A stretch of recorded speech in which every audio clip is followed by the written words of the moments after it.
Good morning and welcome to Milford Sound. That's the airstrip just behind us. We're making our walk from the free parking into the town of Milford Sound. And if you don't know what Milford Sound is, well, it's a small little town tucked away in the Fiordlands National Park on the South Island of New Zealand. And supposedly, it's one of the most beautiful places in the entire world. It sounds like a helicopter is landing behind me. We've already seen some incredible views on the drive down here from Te Anu, and the views are supposedly just going to get even better.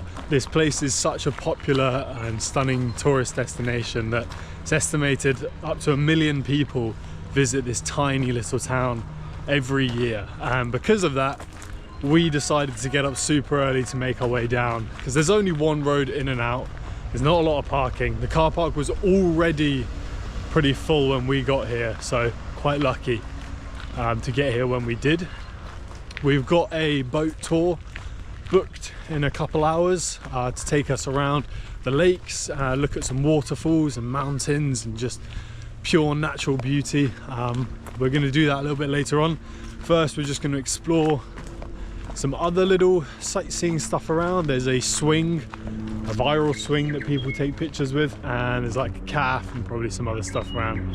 It's not very big, it's literally tiny, so it is so surprising that so many people come here. But look at the view behind me right now. So I think Emma's found the walkway to the viral swing, so we're heading down there now. But you can kind of see behind me, it's amazing. Do you know the backstory of the swing that I told you about like 2-3 months ago? Please remind me of the backstory of the swing. So a couple that lived here, the husband built it for his wife. So it was like their favourite place to view out, so he built her a swing. And naturally it's gone viral because you can take cute pictures there, but the backstory itself is very lovely. The husband built the swing for his wife so she could admire the view. That's sweet. And we're going to do the same. Shouldn't be very far, like I said, this place is tiny, so it's probably just a couple minutes up the road. Be here in a sec. So we've located the swing, it's over there, but we've got to get through all of this washed up wood first. You'd think that there might be a real path to it. Maybe there is, maybe we're just being stupid.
Good morning.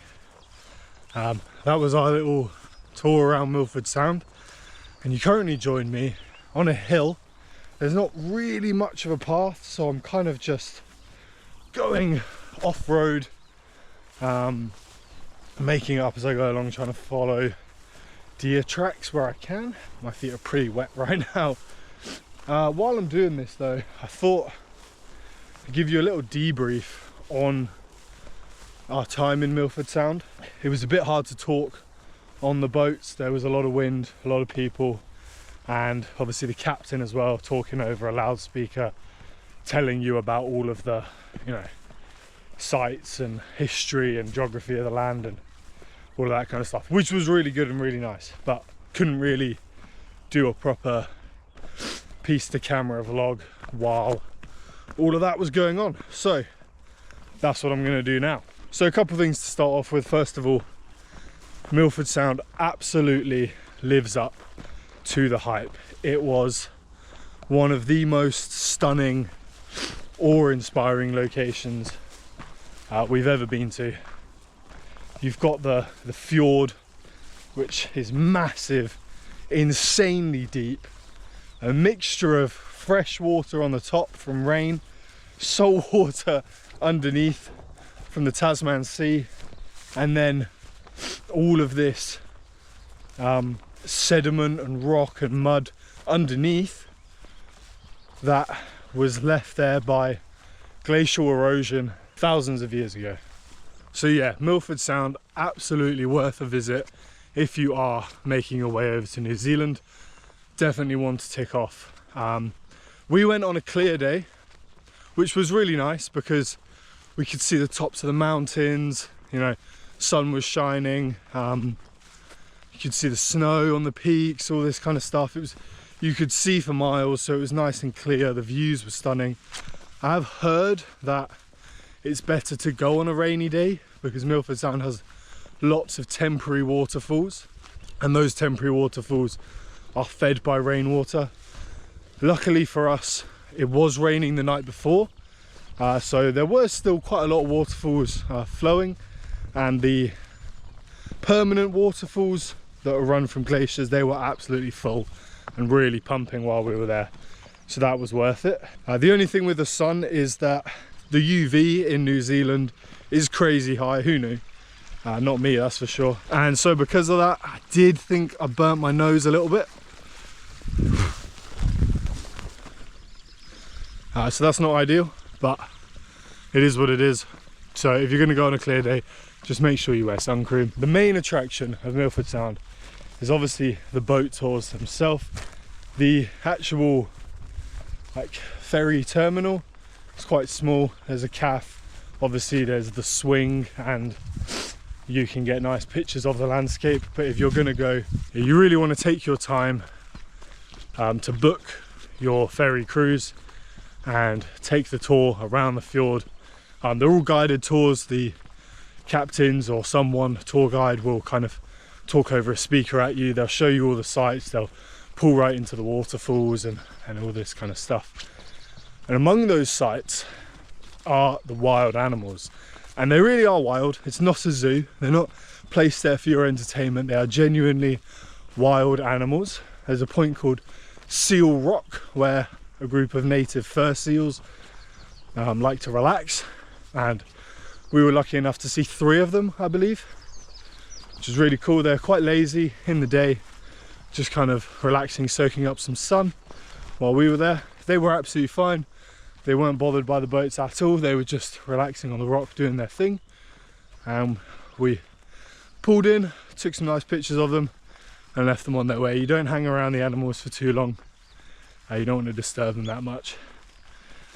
The other animals that we got to see were a pod of bottlenose dolphins, and that was really special because you're not guaranteed to see the dolphins. They are wild, they are out in the Tasman Sea, they're just going to be doing whatever they want to do.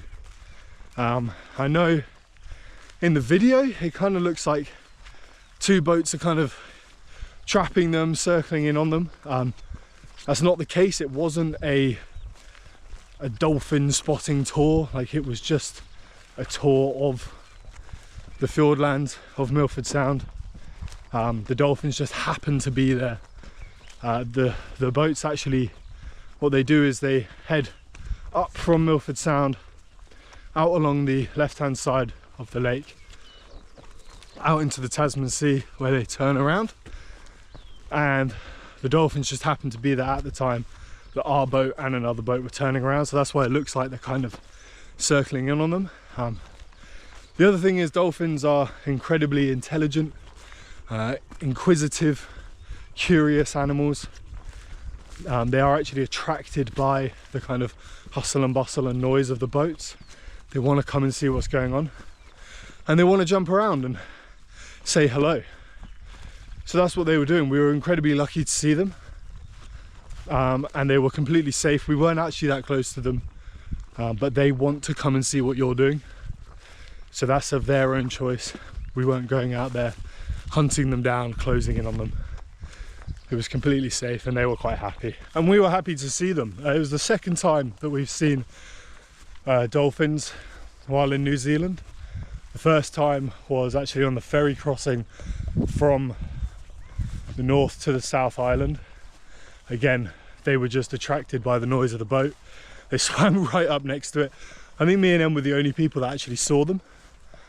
We just happened to be like leaning over that balcony, taking some pictures, and Em was like, "Whoa, there's dolphins." I quickly tried to flip the camera on them, got a little glimpse, but yeah, they come to the boats because they're interested in what you're doing and want to know what's going on.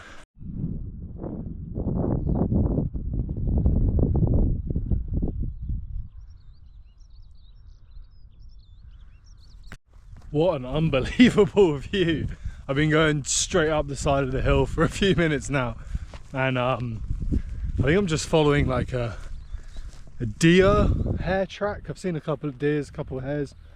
I really don't think many people come up here, if I'm even allowed to be up here, I'm not sure.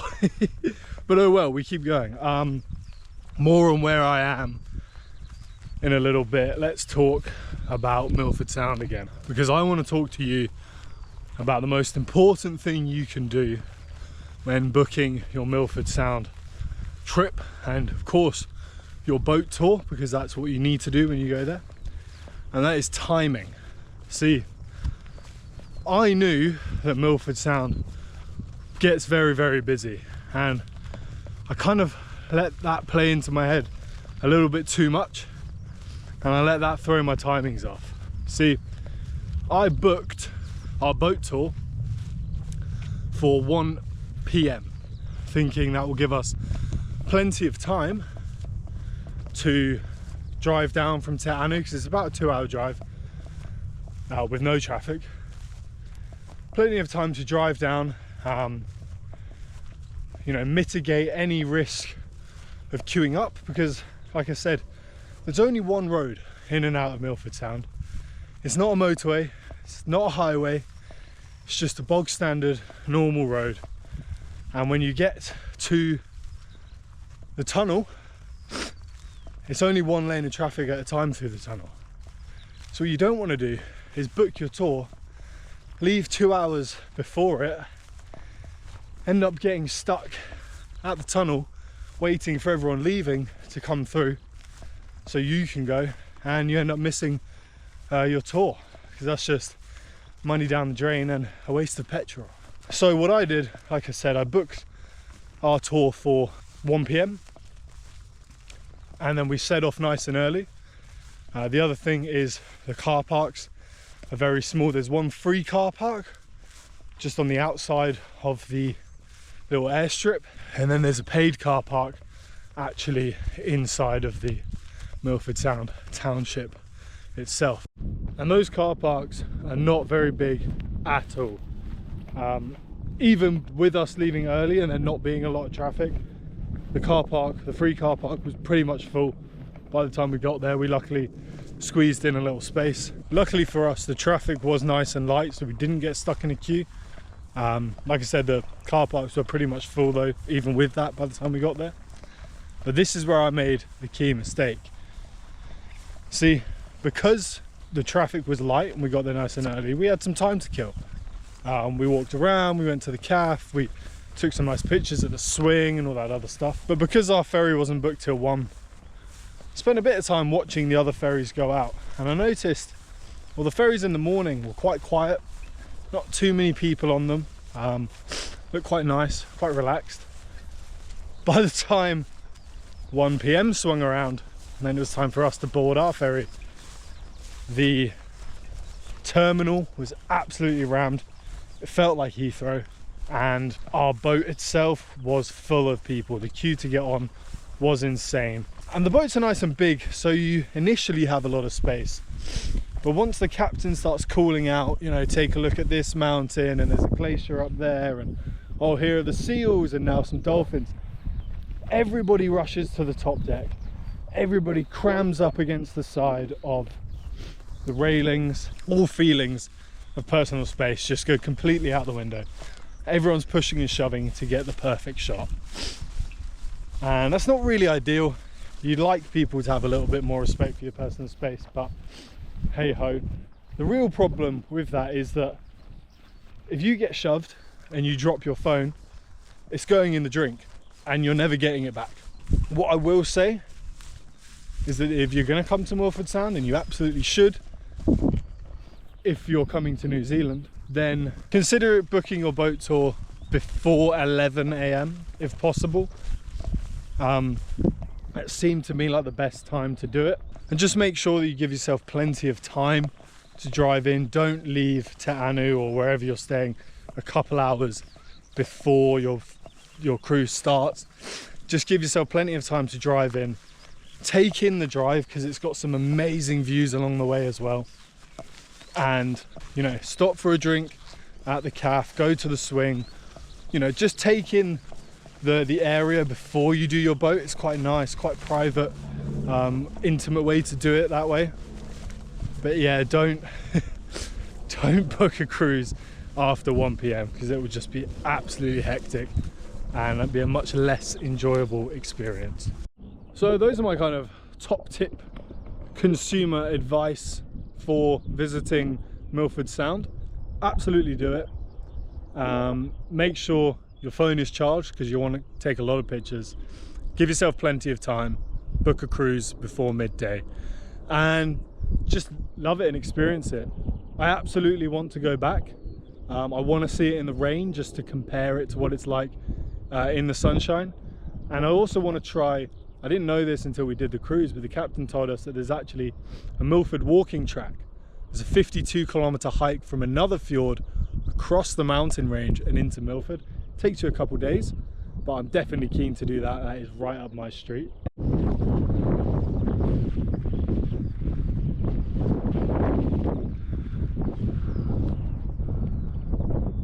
Well, I've said it before and I'll say it again. New Zealand just keeps getting better. These views are unbelievable, and I'm not even that high up, but just the mountains and lakes over here, the mountain range behind me where the sun is just coming up over. Seriously, like the most beautiful landscape I've ever seen. It's unbelievable. I know these mountains where I am now are not quite as tall as the ones in like the Mount Cook area. Damn, are they striking. Like, the tops of these are just so violent. I think it's the only word I can use to describe them. Those ones there especially been catching my eye. So where am I? Speaking of, down there you might just be able to see is Queenstown. And coming to Queenstown marks the end of our time in New Zealand. We're spending a few days here, relaxing, a bit less mountain climbing, but actually a lot of adventurous activities to do in Queenstown, and lots of cool places to grab food, drinks, and just experience the culture of the town, of which there is a lot. Coming to the end of our trip in New Zealand, it's got me thinking that it's not quite done yet. definitely coming back here. Just being here has really got me in the mood for more mountain climbing, taking on nature, you know, being outdoors again, stuff that I really enjoyed in my childhood. So definitely keen to come back here and take on some of these bigger challenges. This mountain range behind me, for example, it's got something called the Masters Loop, which I'm very interested in, but just like Mount Cook, it requires proper climbing equipment and probably a bit more practice than I have at the moment. So I definitely need to put some work in, get my mountain climbing abilities up, get the right gear, come back, take on this mountain, take on that mountain, take on those mountains, and maybe even take on Mount Cook. I'm definitely feeling it. I feel like it's calling my name. So yeah, thoroughly enjoyed our time in New Zealand. It's not over yet, still more to do and see in Queenstown itself, so stay tuned for that video. For now, my shoes are wet from walking in wet grass and I need a poo. So peace out, catch you in the next video. Let's go.